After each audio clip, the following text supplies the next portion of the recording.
Je salue toute l'Assemblée. Je salue les internautes qui suivent les prédications semaine après semaine.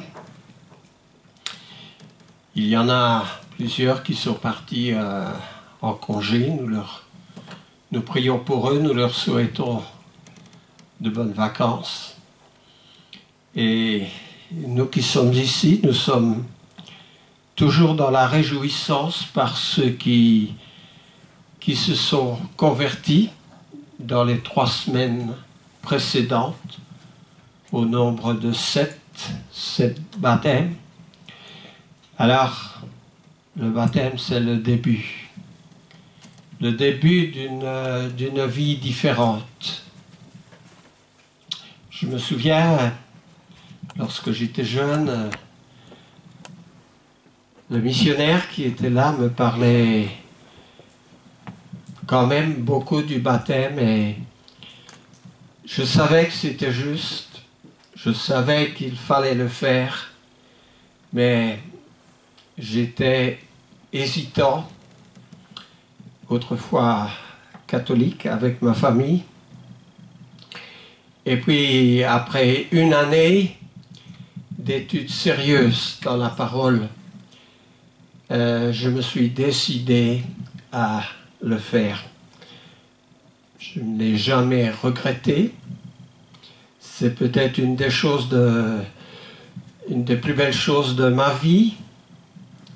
Pourquoi? Parce que la vie n'est pas un long fleuve tranquille. La vie n'est pas facile. La vie est pleine d'embûches, pleine de fautes que nous commettons. Et on s'aperçoit que dans tout ce marasme, dans toutes ces situations difficiles, dans toutes ces fautes, que finalement on est peu de choses. Finalement par soi-même, par sa propre volonté, on n'y arrive pas. Alors, on peut dire que c'est dur, mais ce qui contribue à la continuité, à la persévérance, à la croissance, c'est la foi, c'est la prière. Alors, lorsque l'on prie, il faut que Dieu nous écoute. Évidemment, nous savons que nous sommes plus à l'écoute lorsque un de nos propres enfants nous demande quelque chose que lorsque l'étranger s'adresse à nous.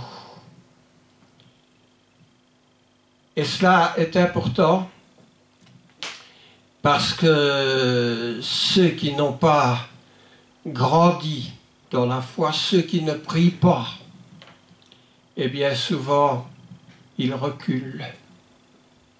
Peut-être ils reculent pour mieux revenir après, parce que nous avons des hauts et des bas. Mais lorsque nous sommes éloignés, il faut revenir. C'est un peu comme dans une campagne. Nous allons faire une excursion, une randonnée. Nous sommes quelques-uns et le premier est celui qui conduit le groupe. Et puis à un moment, nous nous apercevons que nous avons traîné, que ce groupe est de plus en plus loin à l'avance. Alors que faisons-nous? Nous pressons le pas. Nous essayons de rattraper le groupe. Parce que si nous ne rattrapons pas le groupe, qu'est-ce qui risque d'arriver? Eh bien, il risque d'arriver que sur ce chemin de randonnée, ce chemin se divise en deux. Et si nous ne sommes pas assez près du groupe, nous n'allons pas savoir dans quelle direction ce groupe a continué ou s'est engagé. Et si nous ne prenons pas le bon chemin, nous risquons de nous perdre. La Belgique est un petit pays, on ne risque pas peut-être de se perdre longtemps, mais quand je vais aux États-Unis, au Canada, vous pouvez aller en Nouvelle-Zélande, en Australie, les randonnées, ce sont des grands pays, n'est-ce pas? Il y a du danger et lorsqu'on s'égare, c'est très problématique. Alors, on a besoin les uns des autres et on a besoin de nous accrocher à ceux qui sont les premiers, parce que ceux qui sont les premiers, généralement, ils connaissent l'itinéraire et il faut garder la cadence pour les suivre. Alors, dans l'Église, il nous faut garder la cadence. Parce que ceux qui sont les premiers, nous allons dire les Écritures. Nous avons besoin de nous instruire des Écritures. Il y a tellement de chemins dans ce monde dans lequel nous pouvons nous perdre. Et si nous regardons l'histoire même du christianisme, on peut voir comment des personnes dont l'apôtre Paul dirait qu'elles sont mal affermies, se sont égarées loin de la foi et par leur égarement ont entraîné une foule de disciples. Ces personnes se sont égarées dans des théories qui sont diaboliques, n'est-ce pas? Je pense à tout un mouvement que nous connaissons mal dans le début du christianisme et qui était conduit par des gens, tout ce mouvement a été appelé le gnosticisme, les gnostiques, de la gnose qui vient de la connaissance. Et ce mouvement s'est trompé de cette manière. En regardant les Écritures, ils ont dit il y a deux dieux, parce que le Dieu de l'Ancien Testament n'est pas le même Dieu que le Dieu du Nouveau Testament. Le Dieu de l'Ancien Testament est un Dieu punisseur, un justicier, tandis que le Dieu du Nouveau Testament est le Dieu miséricordieux, avec Jésus en croix.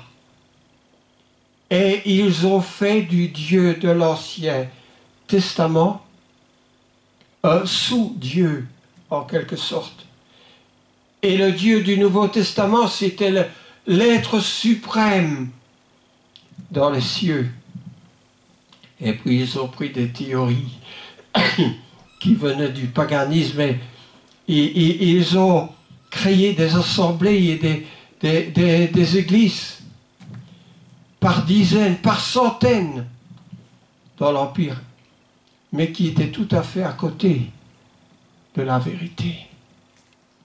Et même l'Église, à cause de certains qui ont enseigné des choses pernicieuses, ont entraîné les disciples loin de la vérité. Alors je dis cela parce que dans notre vie, nous avons des combats, nous avons des situations.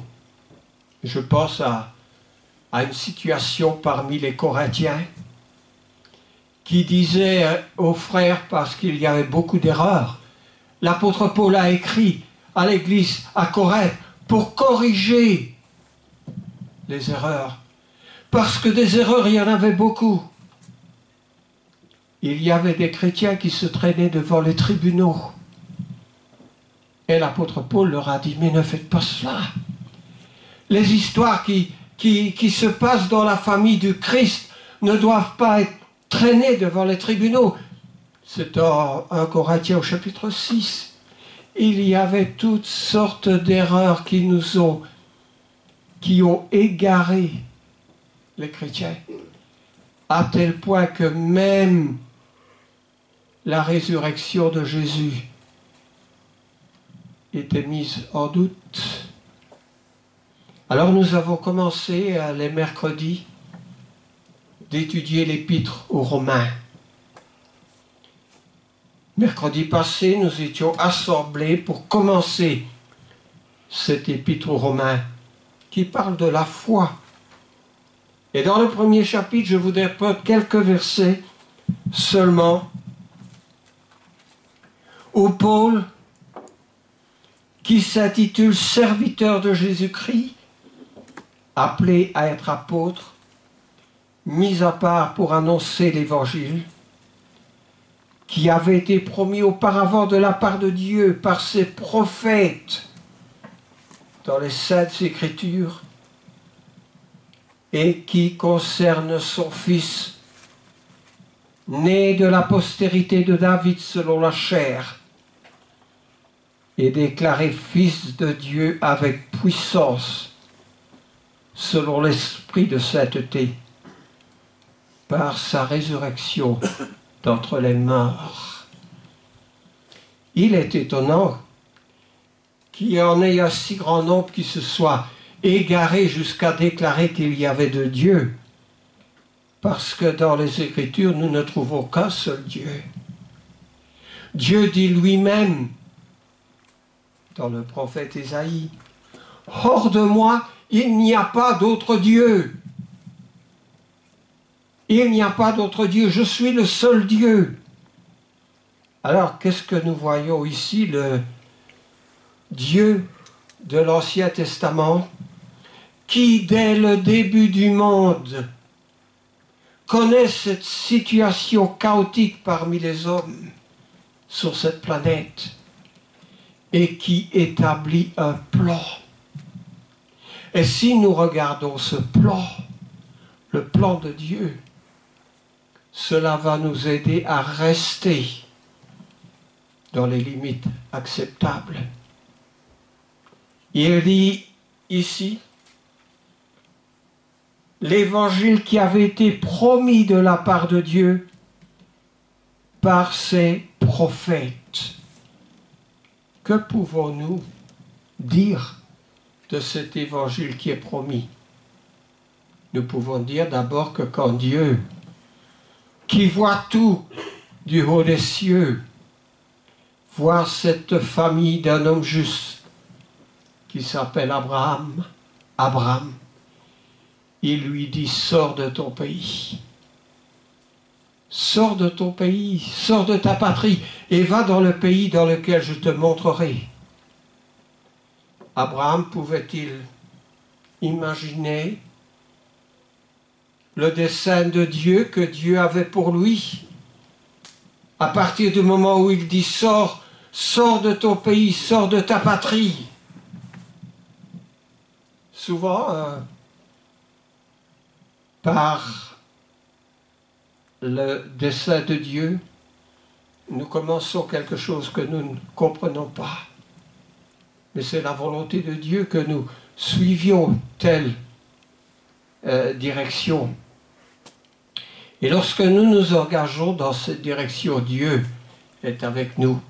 Mais Abraham aurait pu dire, sortir de mon pays. Mais je suis trop vieux, trop âgé. Il n'y avait pas des routes comme aujourd'hui, il n'y avait pas des transports en commun, pas de train, pas d'avion. Abraham devait marcher avec ses troupeaux, ses serviteurs, sa famille. Il devait entreprendre une longue route du pays où il se trouvait.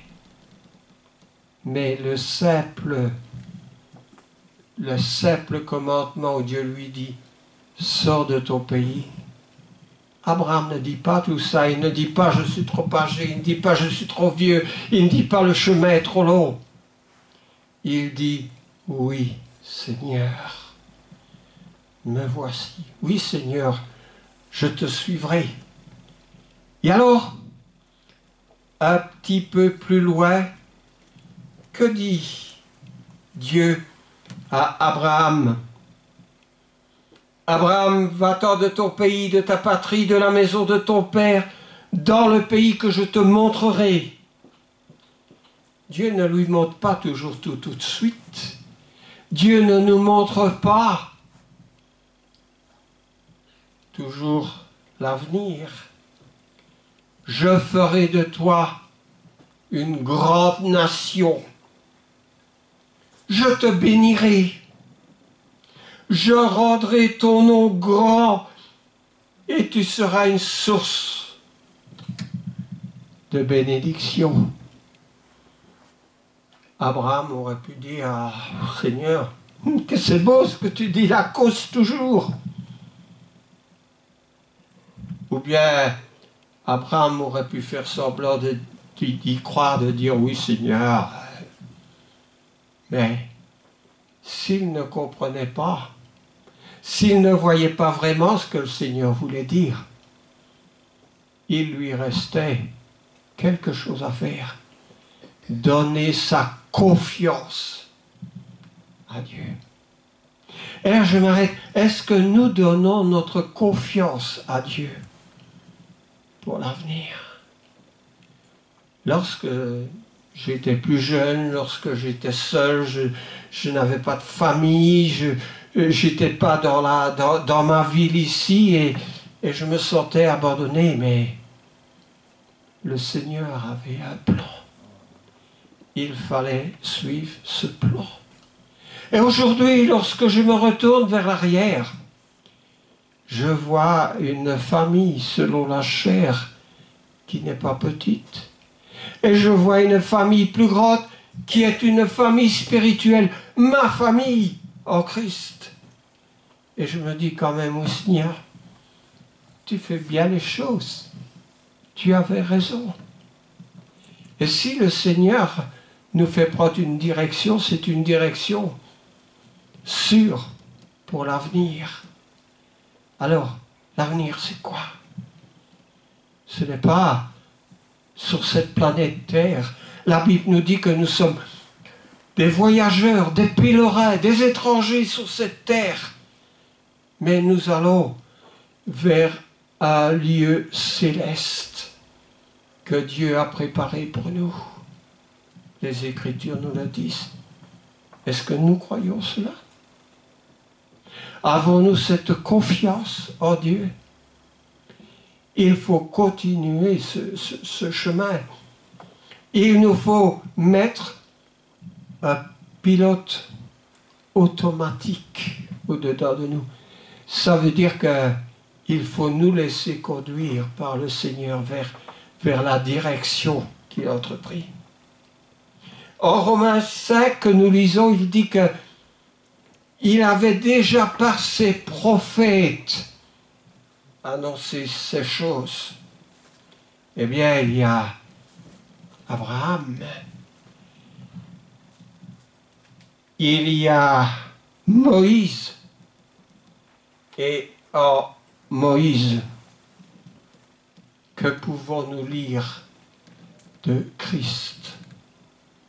Oh, Jésus ne dit pas à Moïse, ah, il y a Jésus qui va venir, si tu vas, il va naître dans une crèche à Bethléem, etc. Ça n'aurait rien signifié pour Moïse. Mais il dit à Moïse, l'Éternel, ton Dieu, te suscitera du milieu de toi, d'entre tes frères, un prophète comme toi. Vous l'écouterez.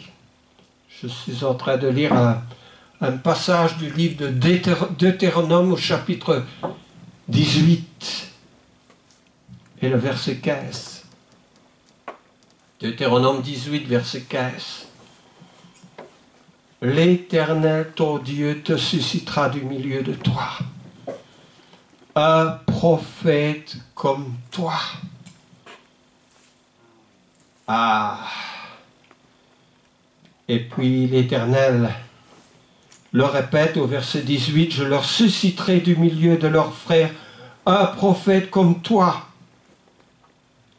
Je mettrai mes paroles dans sa bouche et il leur dira tout ce que je lui commanderai. Un prophète comme Moïse. Alors, nous voyons un prophète comme Moïse. Qui est ce prophète comme Moïse? Eh bien, lorsqu'on va dans l'évangile de Jean, on voit deux personnages, Philippe et Nathanaël. En Jean au chapitre 1, verset 45, et je lis pour vous ce verset. Le lendemain, Jésus voulut se rendre en Galilée et il rencontra Philippe. Il lui dit, suis-moi. Philippe était de Bethsaïda, la ville d'André et de Pierre. Philippe rencontra Nathanaël. Il lui dit, nous avons trouvé celui de qui Moïse a écrit dans la loi. Nous avons trouvé. Il connaissait la loi, il connaissait les Écritures. Autrement, comment aurait-il pu, en voyant Jésus, savoir qu'il était celui dont Moïse parlait? Celui dont Moïse a écrit dans la loi et dont les prophètes ont parlé. Jésus de Nazareth, fils de Joseph, dont les prophètes ont parlé. C'est le même Dieu qui préparait le chemin, qui par les prophètes ont annoncé la personne de Jésus. Vous pouvez aller dans les prophètes, vous allez voir la personne de Jésus, non pas mentionnée par son prénom Jésus, mais il est là. Il est là déjà quand Dieu annonce à Ésaïe la venue du Messie. En Ésaïe au chapitre 4 au verset 2, par exemple, il attribue à Jésus le nom, le germe de l'Éternel.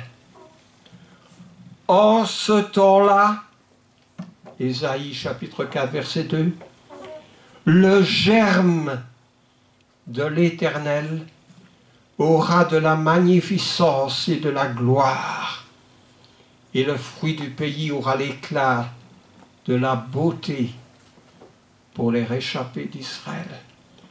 Le germe de la justice. Dans les premiers siècles, on appelait Jésus le germe, le Verbe. Le Verbe, Justin Martyr utilise l'expression, le Verbe spermatique, en parlant de Jésus. Mais Ésaïe va plus loin. Au chapitre 9, tout en parlant toujours de Jésus, il prophétise, car Ésaïe 9, verset 5, un enfant nous est né, un fils nous est donné. La domination reposera sur son épaule. Et puis il dit comment on appellera Jésus. On l'appellera admirable, conseiller, Dieu puissant, Père éternel, Prince de la paix. Mes amis, je vous arrête ici. Jésus n'est pas Dieu. Peut-on l'appeler Père éternel? Si Jésus n'est pas Dieu, peut-il pardonner les péchés? Si Jésus n'est pas Dieu, peut-il faire de telles guérisons? Jésus est l'Éternel. Ésaïe nous le confirme. Il est la divinité même. Alors, David aussi a parlé de Jésus, n'est-ce pas? Le jour de la Pentecôte. Le sermon de l'apôtre Pierre est basé sur ce que David a dit, sur la promesse que Dieu a faite à David de ne pas abandonner dans le séjour des morts, qu'il ne serait pas abandonné le séjour des morts. Pierre dit, mais ce n'est pas de David, son sépulcre est encore dans la ville. Il s'agissait du Christ, n'est-ce pas? Qui ne pouvait voir la corruptibilité, parce qu'il est ressuscité avec son corps. Qui a ressuscité Jésus avec son corps? L'apôtre Paul dit aux Romains dans le chapitre 8 que l'Esprit a ressuscité Jésus d'entre les morts. Et l'apôtre Paul dit aussi que si l'Esprit a ressuscité Jésus d'entre les morts, il nous ressuscitera aussi. Est-ce que nous croyons cela? L'Esprit nous ressuscitera. Jésus donne l'Esprit. L'Esprit a été donné le jour de la Pentecôte. Et il est dit à tous ceux qui ont accepté Jésus qu'ils allaient recevoir le don de l'Esprit. Si nous avons cet Esprit, nous devons avoir confiance en Dieu qu'il va nous ressusciter pour la vie éternelle. Nous tous qui avons été baptisés, nous avons l'Esprit de Dieu, n'est-ce pas? Par Jésus qui est ressuscité d'entre les morts. L'apôtre Paul dira aux Romains que Dieu prouve son amour. Lorsque nous étions encore pécheurs, dit-il, Christ est ressuscité pour nous. Lorsque nous étions encore pécheurs. Et cet amour nous pousse à l'obéissance de la foi. La foi réclame une obéissance. Est-ce que nous sommes d'accord? Est-ce que nous sommes tous d'accord? La foi réclame l'obéissance. Si nous allons dans les Écritures, nous verrons que les Écritures disent que c'est par la foi qu'Abel a offert un meilleur sacrifice que Caïn. L'Écriture nous dit que c'est par la foi qu'Enoch marcha avec Dieu et Enoch n'a pas vu la mort. La parole nous dit que c'est par la foi que Noé construisit une arche. Imaginez quel travail lorsque Dieu lui a demandé de construire une arche. Il a dû se lever tôt, chaque jour, pour commencer dès l'aurore jusqu'au coucher du soleil, pour arriver à temps lorsque le déluge allait commencer. Nous avons tendance à voler le Seigneur dans notre temps. Le Seigneur nous donne 6 jours. Le 7e lui appartient. Oh non, Seigneur, je n'ai pas assez avec 6 jours. On ne se fâche peut-être pas, mais on est en train de grignoter jusque presque le matin du premier jour de la semaine, parce qu'on n'a pas assez avec les 6 jours. C'est une honte. C'est par la foi, dit encore l'Écriture, je tire ces réflexions de Hébreux 11, qu'Abraham va s'établir dans la terre promise. Regardez tous ces personnages. La foi les a obligés à sortir de leur carcasse, à travailler, à voir la vie autrement. Mais ces gens ont réussi. Nous voulons réussir. Nous voulons avoir des beaux points, nous voulons passer les examens, nous voulons trouver une place, une situation la meilleure. Ah, nous prions Dieu, tu dois nous donner tout cela, Seigneur. Et qu'est-ce que nous faisons en contrepartie? Nous lui volons une partie de notre vie.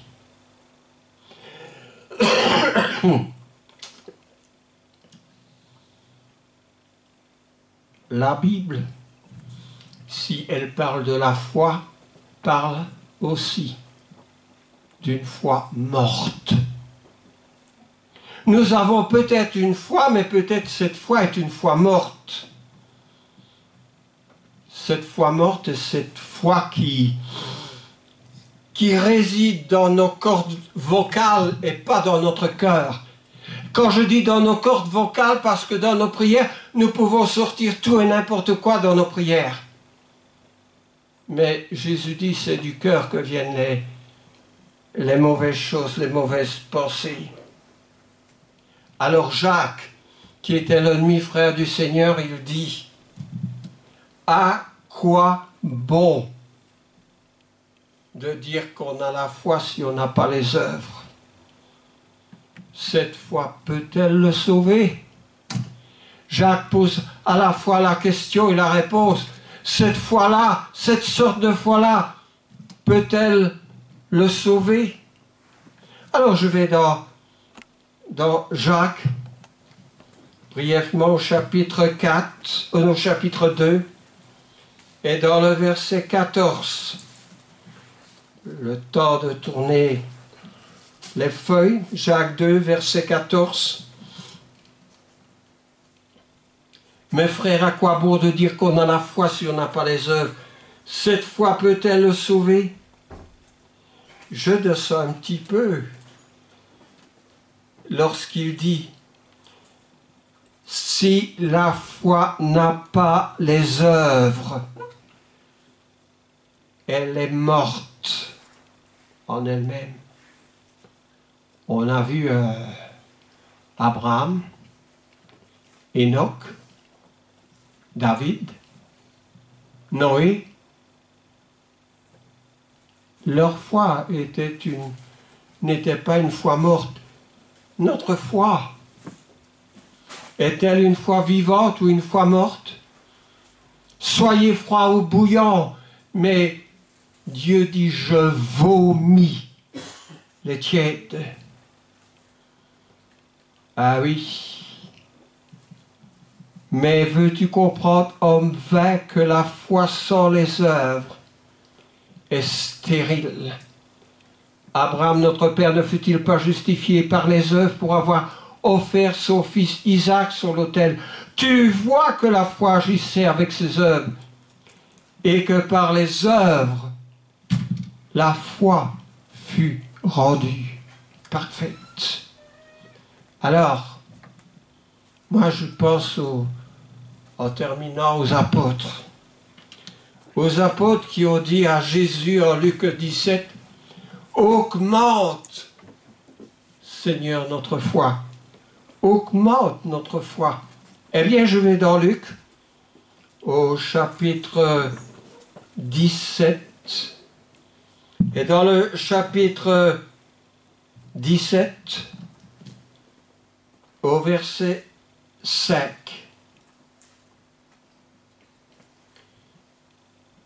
Luc 17, verset 5.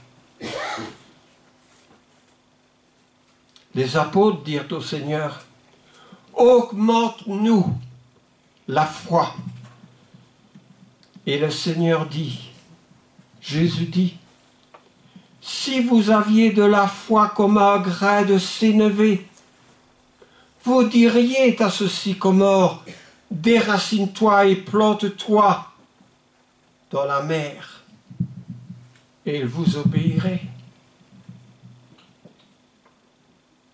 Si vous aviez de la foi,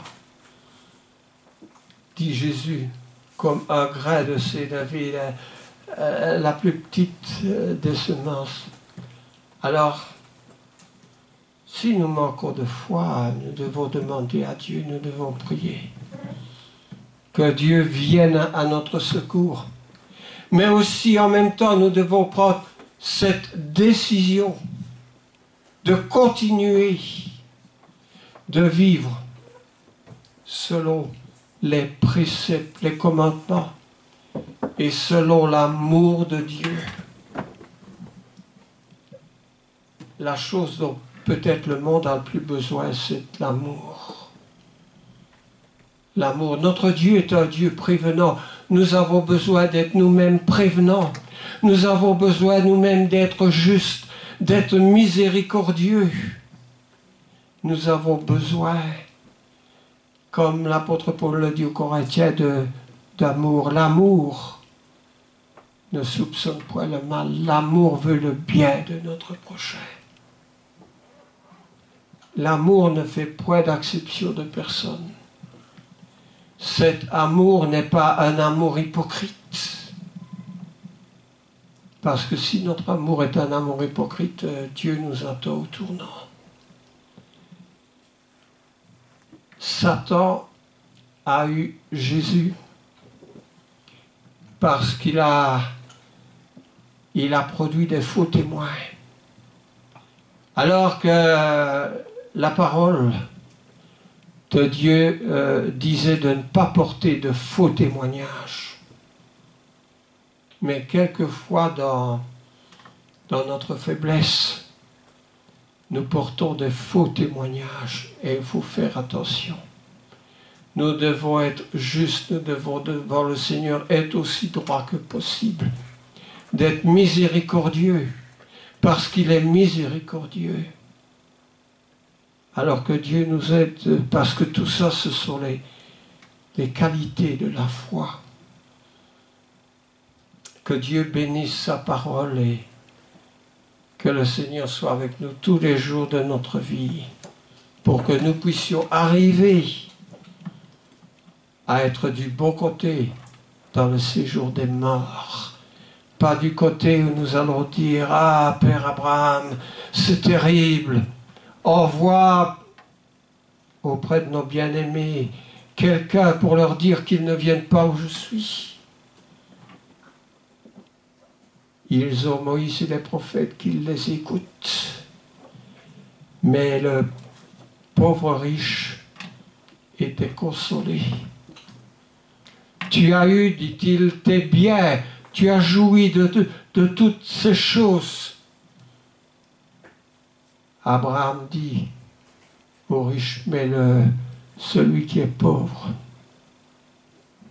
heureux les pauvres en esprit, car le royaume des cieux leur appartient. Amen.